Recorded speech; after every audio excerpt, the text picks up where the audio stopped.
In the year 2179, after a long and painful war, Earth finally signed a peace treaty with the alien empire called the Virexians.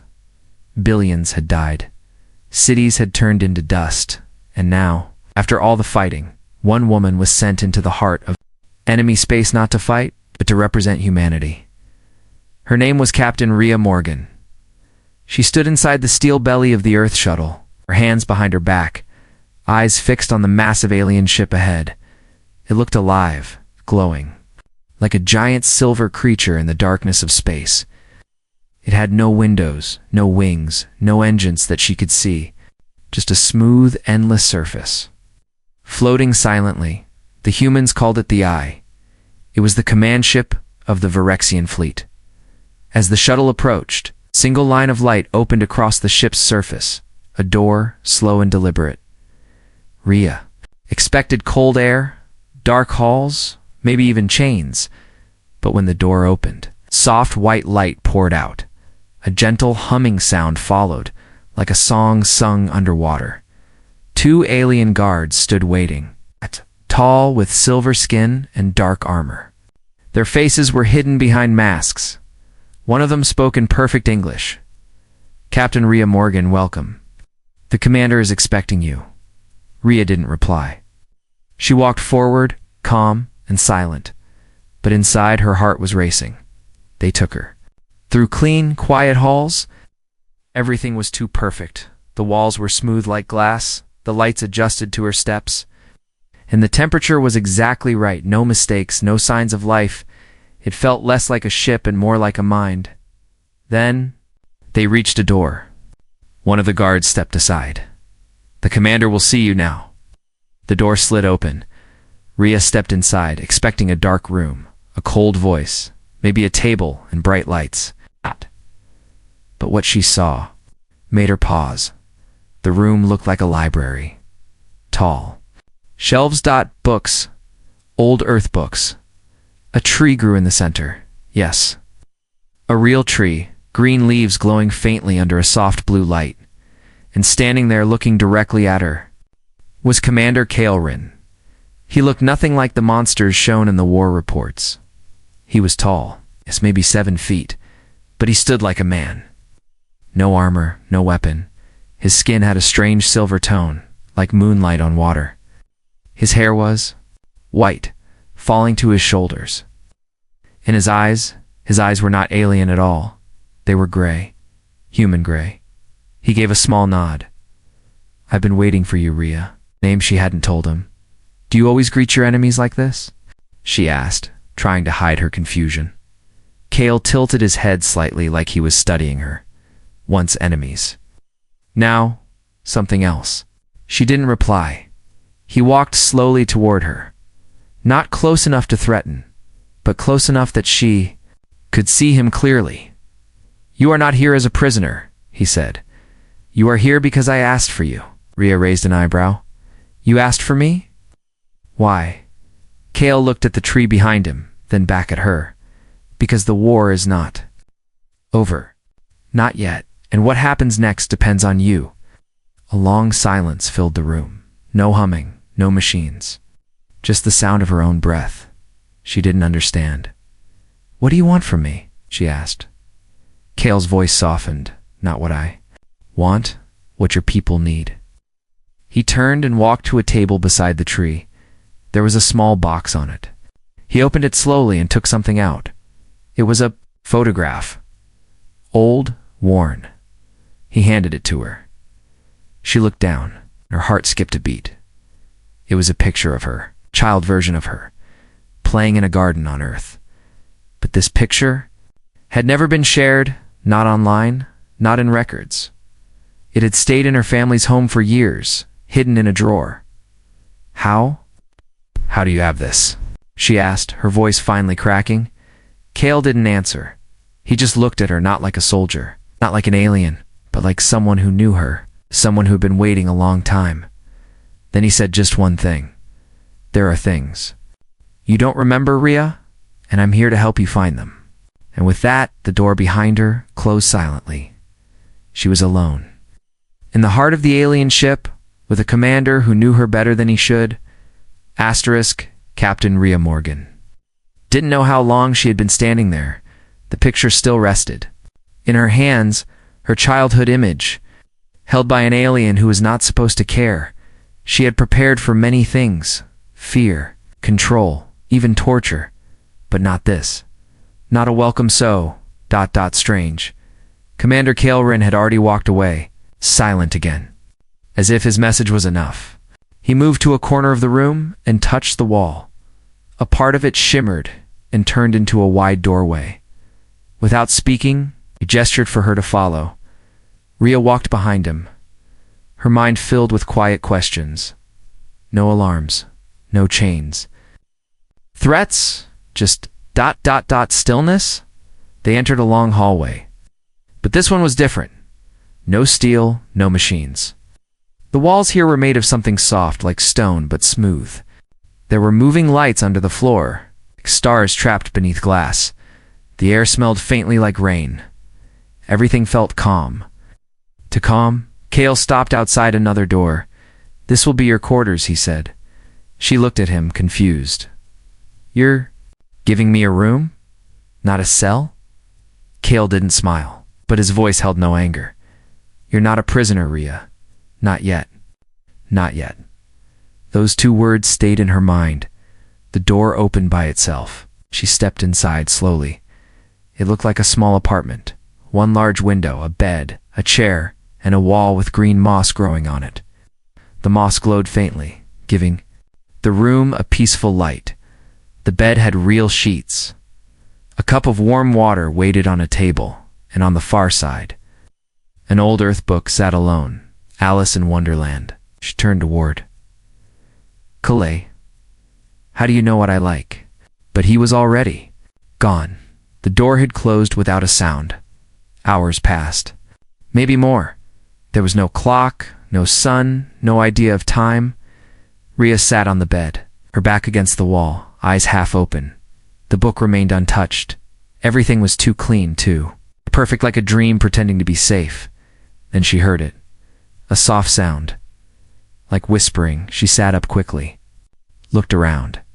The sound was faint. Words she couldn't understand, coming from somewhere. Behind the wall, she pressed her ear against it, still soft. But there, not voices, a message. Slowly, carefully, she followed the sound.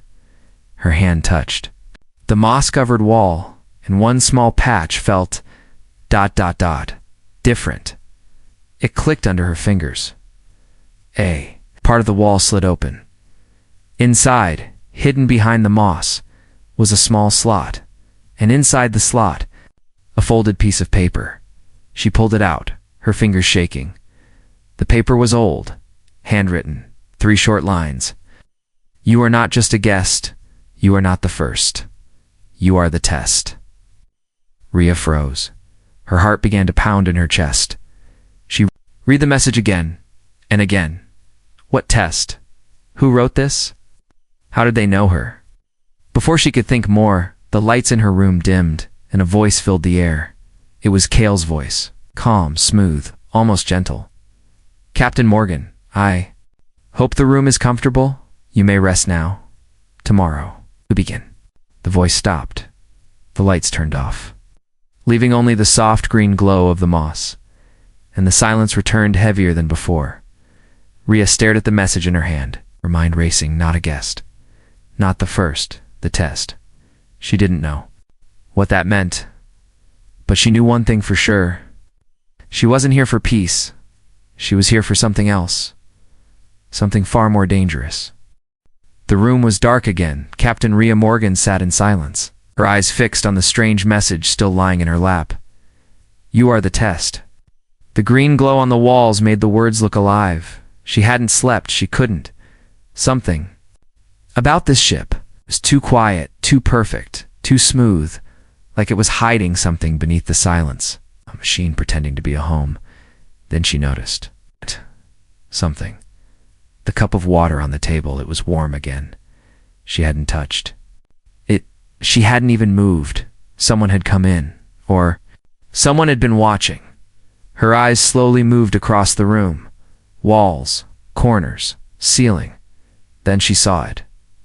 Just above the door, a small black dot. No bigger than a button, a camera, maybe more. She got up slowly, walked over, stared at it, said nothing. Then she smiled softly, just enough to show her teeth, and whispered, "Watching isn't the same as understanding." She turned her back to it and opened the folded paper again. "You are not the first." That line, it kept echoing in her mind. She wasn't the first human to be here. How many came before her? Where were they now? The question was a needle, pushing deeper every time she tried to ignore it. The next morning, or what she guessed was morning, the door opened with a soft tone. Kelvin stood there, tall and silent. "We walked today," he said. No explanation. No destination, just those words.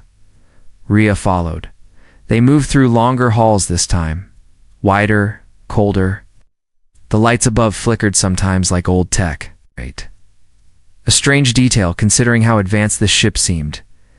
At one point they passed by a long wall made of black glass. Behind it, it's nothing, or so she thought, until something moved. Very slow, very pale. She stopped. Kale kept walking. Rhea stepped closer to the glass, and then her breath caught in her throat. There were people inside, floating, dozens of them.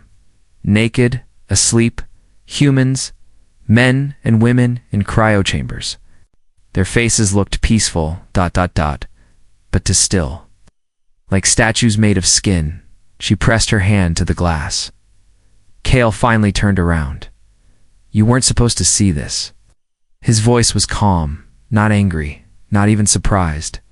"Who are they?" Rhea asked. Kale paused. "Guests," he said, the same word he used for her. She took a step back. "What kind of guest doesn't leave?" Kale didn't answer. Instead, he walked to the center of the hallway and touched the floor. A circular panel rose slowly. A hologram blinked into the air. Charts, brain scans. Body data, all human, and on the side, labels, Subject -1, Subject 2, Subject 3, Subject 14 then, Subject 15. Rhea Morgan active, her name, her status. In OBCRVATO, and Rhea turned toward Kale, her voice sharp now. "This is not a peace mission." Kale met her gaze. "No, it's something harder." She stepped closer. "You're experimenting on us?" Kale didn't move. "Your people think peace is signed with papers," he said. "But peace is built with truth. You need to understand. You're kind, not just how you think, but why." "And if we fail?" she asked. His answer came without hesitation. "Then there is no reason to protect you." The words hit like cold metal. Silence filled the hallway again. Rhea looked once more at the frozen faces behind the glass. Some looked familiar. She wasn't sure how. Then Kale spoke again. "But you are not them, Rhea. Why not?" At her, like the answer was personal. "Because you don't run from fear. You ask questions, even when the truth hurts." Then, in a lower voice, almost like regret, he added, "That's why you were chosen." Back in her room, Rhea sat down slowly. Everything was different now. She wasn't a guest. She wasn't even a soldier anymore. She was a question. We're trying to answer. But someone else had left her that message. Someone still watching. Still moving in the dark. She walked over to the moss-covered wall again, pressed the same spot. Nothing. Pressed again, this time harder. A second panel opened deeper inside, and this time, there was no paper. There was a small device, glowing. Read a voice played from it. A whisper, distorted. It said only one thing. "If he remembers you, it's already too late." Rhea stared at it, her breath caught between fear and confusion. "Remembers me?" She looked up at the dark corner above the door, and for the first time, she felt truly watched. Asterisk, the red light from the hidden device blinked once, then died. The voice echoed in Rhea's mind, still cold, still confusing. "If he remembers you, it's already too late." She didn't sleep. Not that night. Not really ever since she arrived. Not with frozen people. Behind glass, not with cameras above her head. Not with that strange look in Cale's eyes like he knew something she didn't. And maybe never would. The morning still came. Not with sunlight, just with Cale. He stood at her door again. No guards this time. And no command, just a calm voice. It's time. No other words. They walked together down a new corridor. This one wasn't smooth or glowing. It was old, scratched walls, rust, marks from something being dragged. The lights here flickered harder. The air smelled burned. And for the first time, Rhea heard sounds, human sounds, like voices arguing, someone crying, something metal crashing.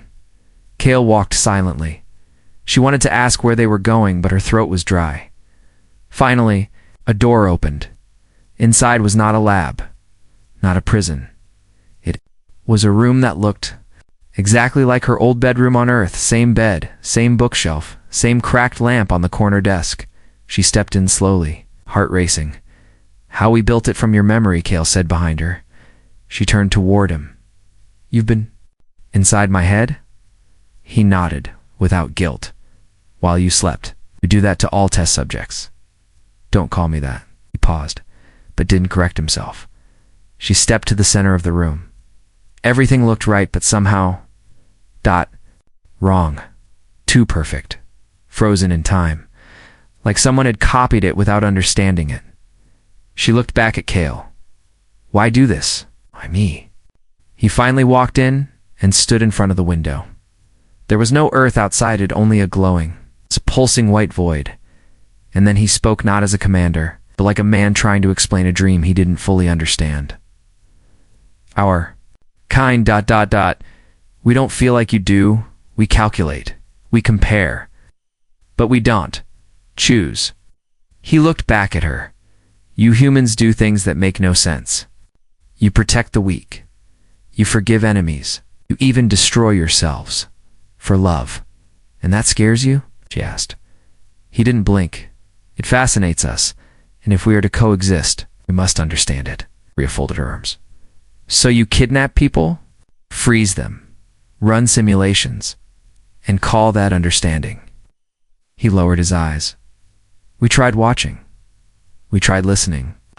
But nothing showed us what drives the human spirit. Then he looked at her again, this time slower. You were selected. Because you carry something rare. Something that even your people don't understand. She took a breath.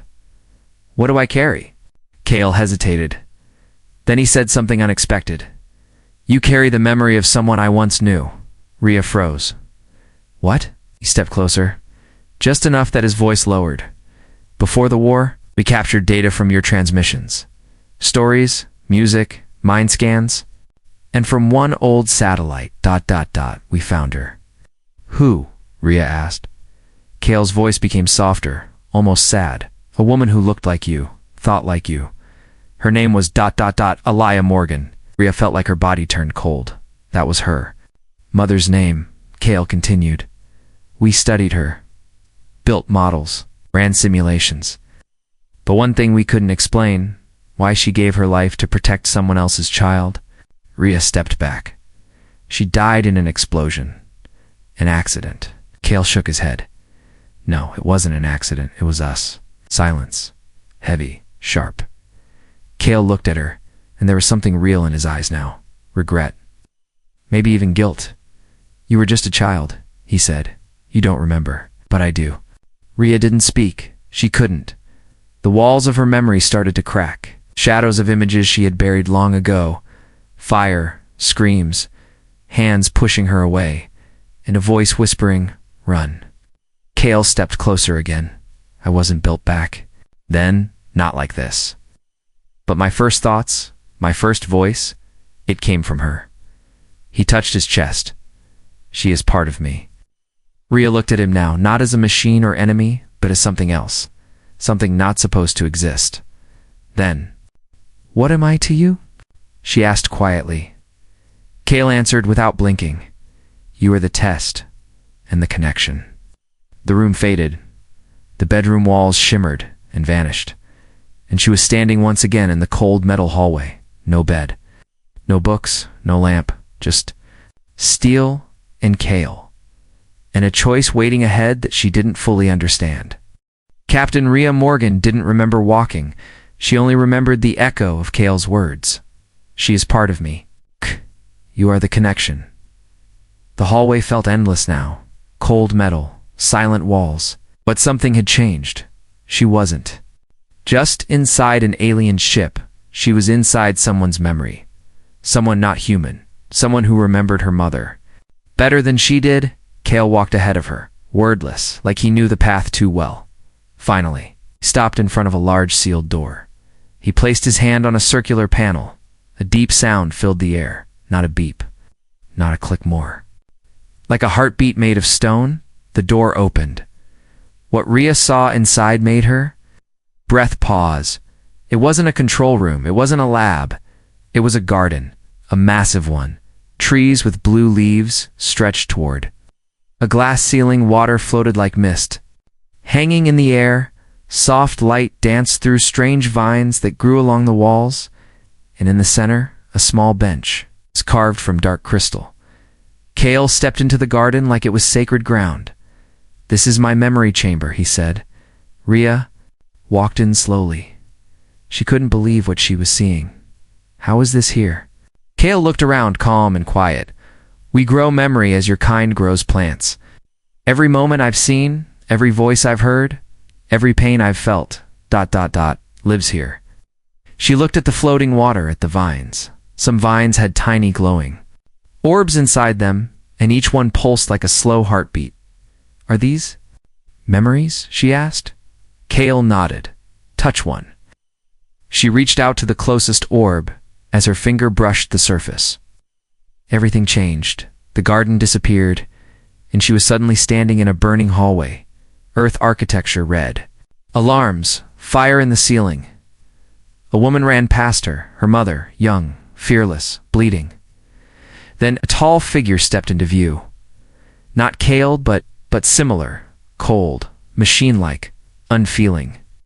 The woman threw herself in front of a child. Rhea felt the heat, the fear, the weight of sacrifice, then blackness. The garden returned. She gasped and stepped back. Kale was watching her. "That was your first memory," he said quietly, "but not your own." She stared at him. "You carry her inside you," he continued. "Not just in blood, but in choices, in instinct. And that ... is what makes you valuable." Rhea looked around the garden. This place was built from pain, from questions, from longing, and now, from her. Kale walked to the bench and sat down. He didn't speak like a leader now. He looked ... tired, like someone carrying much for too long.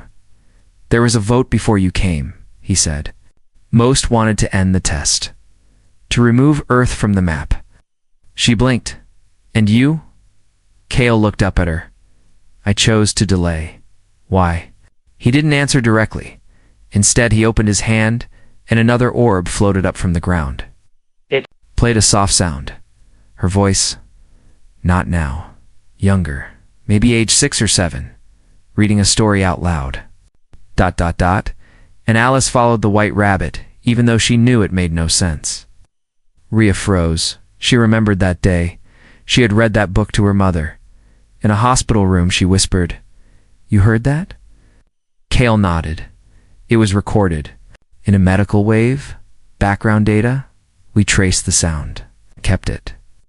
Rhea sat down beside him now, slowly, like someone sitting near a fire they didn't understand. "You could have wiped us out," she said. "Why didn't you?" Looked toward the vines. "Because once, I didn't understand humanity. Then I heard a child read to her dying mother, chose not to run from grief." He looked at her, and that made me question everything. Rhea stood again. "What happens now?" Kale took a deep breath, or something close to it now. "The council demands results. You have seen the others. You've seen the ship. You know what we are capable of?" Rhea clenched her fists. "So it's still a test." "Yes," he said. "But this time, I'm not just observing you." She narrowed her eyes. "What are you doing then?" Kale stood, eyes steady. "This Time. I'm choosing you. Asterisk, the garden was gone. Rhea blinked, and she was standing somewhere new. A circular chamber, cold, dark, silent, smooth. Black walls curved around her like the inside of a giant eye. This was no dream, no simulation. This was the memory core, the oldest, most protected part of the Virexian ship. Kale walked ahead slower now, like each step cost him something. Rhea followed. Scanning the room, floating above them were clusters of glowing orbits, not soft like the ones in the memory garden. These pulsed sharply, fast and cold, like they were alive. What is this place? She asked. Kale looked back at her. This is where we store what must never be forgotten. Must never be told? She asked. But the silence was enough. He placed his hand on the central pedestal. A thin column of light rose from it, and a web of golden threads spread across the walls. Then a voice filled the room. Not Kale's, not human. It was a woman's voice, gentle, tired. If you are hearing this, then I am already gone. Rhea froze, her knees weakened. That voice was hers, her mother's. She turned toward Kale, trembling. What is this? He didn't look at her. She recorded this, years before you were born. A light. In the room shifted, forming a clear image. A woman stood there, not much older than Rhea now. The same eyes. Same voice. Alaya Morgan, her mother. But she was wearing Virexian gear, not human clothes. She was inside the ship, and she was speaking directly into the core. My name is Alaya Morgan. Earth scientist, human ambassador, hybrid systems architect. If you are listening, then the project succeeded. Kale, ... this is for you. The image flickered, then continued. You are not fully machine, not fully alien. You are something new. Inside you I placed what they couldn't understand, emotion, empathy, the seed of choice. You were never meant to destroy Earth. You were meant to choose it. Rhea couldn't move. Tears formed without warning, hot and heavy. Her mother's voice was still speaking, and Rhea, if you're seeing this, I want you to forgive me. I gave him part of myself, so he could protect you. So you wouldn't grow up in a world that feared everything it didn't control. The message paused. Then one final line. The future will depend on whether two halves, human and alien, can trust what they don't understand. The light blinked out. Silence returned. Only Rhea's breath could be heard, shaky. Raw, she looked at Kale, her voice cracking. You, ... You're part of her. Kale finally turned toward her, not proud, not victorious, but vulnerable. She gave me memory, and something else. A promise. Rhea stepped closer. You were built to protect me. Kale nodded, and to judge your world. Her anger surfaced, not at Kale, but at the years lost, the truth hidden. You let me think I was just another test. You were the final one, Kale said. The only one that mattered. She didn't answer. She walked past him slowly, toward the center of the core. The light shifted again. This time, not a message, a map. Earth, dozens of lines pointed to it. Status. Undecided, then the map blinked red. Vote in progress, 17 hours remaining, Rhea turned. What is this? Kale's voice was heavy. The council meets tomorrow. They will vote on whether Earth survives or burns. And you? She asked. I am the final vote. Her eyes narrowed. And which way are you leaning? Kale took a step closer. You already know. You've seen it in the way I speak, in the way I hesitate, in the way I bring you here. She looked down, then say it. Kale took a long breath. I choose humanity. She looked up, hope, fear, rage, all mixed in her eyes, and if the council says no, Kale didn't look away, then I break the rules. The memory core dimmed, but the storm inside Rhea had only begun. She came to make peace now. She stood on the edge of a war far bigger than she imagined, and beside her was someone not human, not alien, who carried her mother's soul and her future. The countdown had started, above Earth's orbit.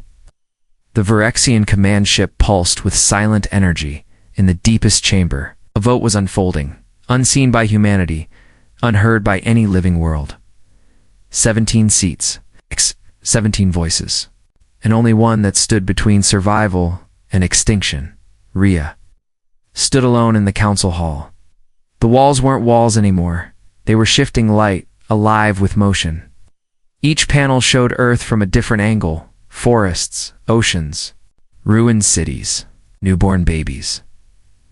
Everything that could be lost in a second. In the center floated the council. Their forms were hidden beneath holographic veils, faceless, timeless, like gods judging ants. Kael'ren stood across from her.